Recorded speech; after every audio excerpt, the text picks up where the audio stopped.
வணக்கம். நான் உங்கள் அன்பான சயின்டிபிக் வேதிக் அஸ்ட்ராலஜர் அஸ்ட்ரோரண்டி பேசுகிறேன். நல்லது நினைப்போம், நல்லதே நடக்கும். தொடர்ந்து நம்மளுடைய சேனல்ல வரக்கூடிய வீடியோஸ் பார்த்துட்டு இருப்பீங்க நம்புறேன். அறிவியல் சார்ந்த ஜோதிட கருத்துக்கள் எந்த விதத்திலையும் கூட நம்பிக்கையில போகாமல் உள்ளது உள்ளவாறு பார்த்து கொண்டிருக்கிறோம்.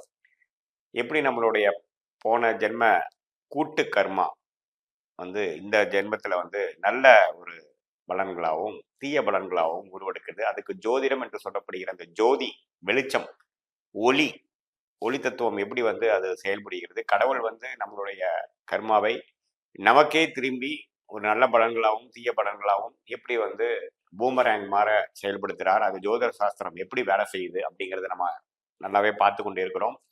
அந்த அடிப்படையில பிப்ரவரி மாதம் 2025 தனுசு ராசிக்காரர்களுக்கு எப்படி இருக்க போகுதுன்னு பார்க்க போறோம். அதுக்கு முன்னாடி சேனலுக்கு ஃபர்ஸ்ட் டைம் வரவங்க மறக்காம சப்ஸ்கிரைப் பண்ணுங்க. தொடர்ந்து நம்மளுடைய வீடியோஸ்லாம் உங்களுக்கு அடையும். நீங்க அதனால பலன் அனுபவிக்கலாம்.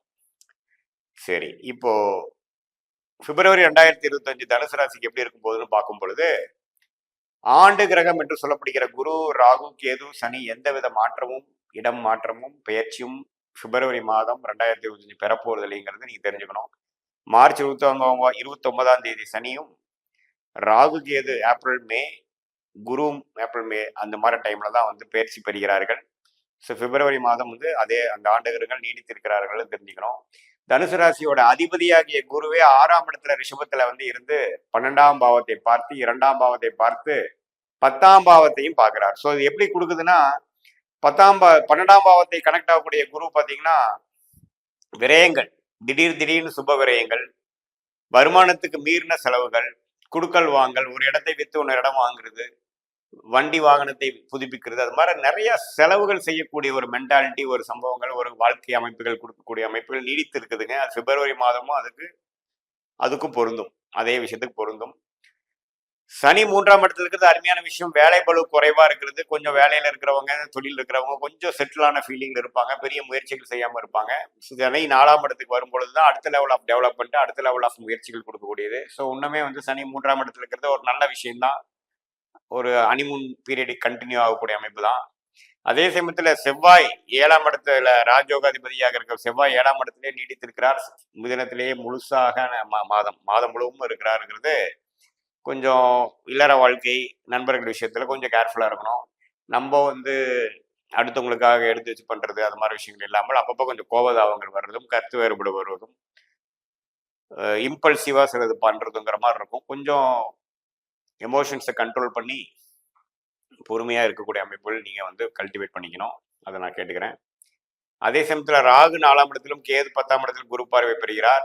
தொழில் வேலையில ஒரு கவனம் இருக்கதான் செய்யும். அது நல்லா டெவலப் பண்ணக்கூடிய அமைப்புகள் இருக்கும். கொஞ்சம் மாறுதல், ஒரு அடுத்த லெவல் போகக்கூடிய அந்த சனி பயிற்சி, ராகு பயிற்சி வரனால அதுக்கு வேணுங்கிற ஃபவுண்டேஷனான சில மாற்றங்களை கொடுக்கக்கூடிய மாதமாகவும் பிப்ரவரி மாதம் இருக்கும். இப்போ அடுத்த மாசம் மார்ச் ஏப்ரல் மாசத்துலேருந்து ராகு சனி குரு பயிற்சியில வரும்பொழுது அந்த பயிற்சி பலன்கள் என்ன கொடுக்கணுமோ அதுக்கு வேணுங்கிற அடிப்படையான சில வாழ்க்கை சம்பவங்கள், சில மாற்றங்களை கொடுக்கக்கூடிய ஒரு மாதமாக பிப்ரவரி மாதம் 2025 தனுசு ராசிக்காரர்கள் இருக்கும்னு தெரிஞ்சுக்கணும். ஸோ அதனால இந்த ஆண்டு கிரகங்கள் இது மாதிரி ஒரு அமைப்பு இருக்கிறது தப்பில்லை. மாத கிரகங்கள் எப்படி இருக்குன்னு பார்க்கும் பொழுது, புதன் 2ஆம் இடத்துல மகரத்துல நட்பு வீட்டில் இருக்கக்கூடிய புதன் மாதத்தின் 3வது வாரம் 3ஆம் இடத்துக்கு போறார். முதல் 2 வாரம் குருவின் பார்வையில் இருக்கிறார். ஸோ மாணவ செல்வங்கள் எல்லாம் படிக்கக்கூடிய அமைப்புகள் இருக்கு, கான்சென்ட்ரேஷன் இருக்கு. 3வது நாளாவது சனியோட சேரும் பொழுது கொஞ்சம் கான்சென்ட்ரேஷன் மிஸ் ஆகக்கூடிய அமைப்புகள் உண்டு. ஸோ மாதத்தின் செகண்ட் ஹாஃப் கொஞ்சம் கவனமாக இருக்கணுங்கிறது நான் கேட்டுக்கிறேன். வேலையில் இருக்கிறவங்க, ஐடி துறையில் இருக்கிறவங்க, படிக்கக்கூடியவங்க, காம்படிட்டிவ் எக்ஸாம்ஸ் எழுதவங்க, காலேஜில் மேற்படிப்பு படிக்கிறவங்க எல்லாமே கொஞ்சம் மாதத்தின் 2வது of 3rd and 4th week கொஞ்சம் கவனக்குறைவு, ஃபோக்கஸ் பண்ணுறதுல சிரமங்கிற மாதிரி சில விஷயங்கள் இருக்கும். கொஞ்சம் மெடிடேஷன் அது மாதிரி விஷயங்கள் பண்ணி மனசை திடப்படுத்தி டிஸ்ட்ராக்ட் ஆகாமல் இருந்துக்கணும், நெகட்டிவிட்டிக்குள்ள போகாமல் இருக்கணும்னு கேட்டுக்கிறேன். ஏன்னா சனியோட புதன் சேரும் பொழுது குருவின் பார்வையிலிருந்து விலகிறார். கொஞ்சம் மறதி, கான்சென்ட்ரேஷன் இஷ்யூஸ், மைண்ட்ஃபுல்லாக இருக்கிறது இல்லாமல் ஏனோதானு இருக்கிற மாதிரி அமைப்பு கொடுக்கும். கொஞ்சம் கவனமாக இருக்கணும்னு கேட்டுக்கிறேன். ஜோதிடமே பார்த்தீங்கன்னா வருமுன் காப்போங்கிற ஒரு விஷயத்துல இருக்கிறனால இது மாதிரி இருக்குங்கிறப்ப நீங்கள் முதலே மென்டலாக ப்ரிப்பேர்டாக இருந்துக்கணும்.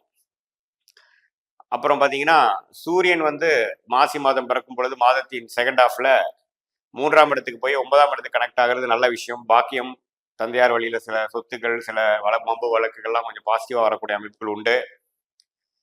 இளைய சகோதர சகோதரிகள் கொஞ்சம் பாசிட்டிவான விஷயங்கள் இருக்கு. பட் என்னன்னா ஒரு 3-4 நாள் மாதத்தின் இறுதி பகுதியில் சனியோட சூரியன் சேரக்கூடிய அமைப்புகள் இருக்கு. அந்த டைம்ல கொஞ்சம் டிஸ்டர்பன்ஸ் வரக்கூடிய அமைப்புகள் இருக்கு. நான் முதல் சொன்ன பலன்கள், அந்த கவர்மெண்ட் விஷயங்கள், அப்பா விஷயங்கள், இளைய சகோதர சகோதரி விஷயங்கள கொஞ்சம் டிஸ்டர்பன்ஸ் இருக்கக்கூடிய அமைப்புகள் இருக்கு. அந்த டைம் கொஞ்சம் கவனமா இருக்கணும். மற்றபடி புதன் சூரியன் பயிற்சி பரவாயில்லை. செவ்வாய் 7ஆம் இடத்திலே நீடித்திருந்து ராசியை பார்ப்பது கொஞ்சம் டென்ஷனும், அப்பப்போ வந்து திங்கிங் அதிகமாக முன்யோசனை இல்லாமல் செயல்படக்கூடிய அமைப்பு இருக்கனால கொஞ்சம் கவனமா இருக்கணும். சுக்கிரன் வந்து 4ஆம் இடத்துல உச்சம் பெற்றிருந்தாலும் ராகுவோட சேர்ந்திருக்கிறார். ஸோ கொஞ்சம் ராகு கேது 4-11 சம்மந்தப்படும் பொழுது வீடு விஷயங்கள் இது எல்லாமே பிப்ரவரி மாதம் வீடு விஷயமாக, இடம் விஷயமாக சில பெனிஃபிட்ஸ் வரக்கூடிய அமைப்புகள் இருக்கு. அது மூலமா கடன் அடையக்கூடிய அமைப்புகள் உண்டு. ஸோ நல்லாவே வந்து இந்த 4ஆம் வீடு வலுத்திருக்கிறதுனால ராகு திசை நடக்கிறவங்களுக்குலாம் யோகம் வரக்கூடிய அமைப்புகள் உண்டு. சுக்கிரனுங்கிறதே ஓரளவுக்கு நல்லா இருக்கிறதுனால ஓரளவுக்கு நல்ல யோகமான ஒரு அமைப்புகள் உண்டு. ஸோ பொதுவாக பார்க்கும் பொழுது பிப்ரவரி மாதம் வந்து ஓரளவுக்கு ஏப்ரல் மேக்கு அப்புறம் வரக்கூடிய குரு பயிற்சி, ராகு கேது பயிற்சி, சனி பயிற்சிக்கு வரக்கூடிய விஷயங்களுக்கு ஒரு ஃபவுண்டேஷனான அமைப்பும் ஓரளவுக்கு அடுத்த லெவல் கட்ட நடவடிக்கை வேணுங்கிற ஒரு அமைப்புக்கு கொடுக்கக்கூடிய ஒரு விஷயமும் கண்டிப்பாக உண்டு. ஸோ இது வந்து ஒரு பொதுவான இது ஒரு பலன்களை தவிர உங்களுடைய ஜென்ம ஜாதகத்துல நீங்க எது மாதிரி நேரத்துல தேதியில எந்த ஊர்ல பிறந்திருக்கீங்க, அது மூலமா நீங்க என்ன லக்னத்துல பிறந்தீங்க, ராசி நட்சத்திரம் என்ன, என்ன தசாபுக்தியில் போய் கொண்டிருக்கிறது, அந்த தசநாதன் கோச்சாரத்தில் எப்படி இருக்கிறார், புக்திநாதன் கோச்சாரத்தில் எப்படி இருக்கிறார், இந்த நான் சொன்ன அந்த கோச்சார பலன்களும் அந்த தசாபுக்தி அமைப்பும் சேர்த்து பார்க்கும் பொழுது ஒரு துல்லியமான பலன்கள், எது செய்யணும் எது செய்யக்கூடாது, ஷார்ட் டேர்ம் ஃபியூச்சர் எப்படி இருக்கு, லாங் டேர்ம் ஃபியூச்சர் எப்படி இருக்குது, எது மாதிரி செயல்கள் விஷயங்கள் எப்போ செய்யறது நல்லது அப்படிங்கிறது ஒரு துல்லியமான ஜாதக பலன்கள் எடுத்து அது மூலமா வாழ்க்கையில மேலும் மேலும் நம்மளோட பொட்டன்ஷியலை ரீச் பண்ணக்கூடிய அமைப்புகள் பார்க்க முடியும். இந்திய வேத ஜோதிடத்துல வந்து அற்புதமாக துல்லியமான பலன்கள் பார்க்க முடியுங்கிறது நீங்க தெரிஞ்சுக்கணும். இது ஒரு பொதுவான பலன்களும் நீங்க தெரிஞ்சுக்கணும். மீண்டும் மற்றொரு காணொலியில் சந்திப்போம். நன்றி, வணக்கம்.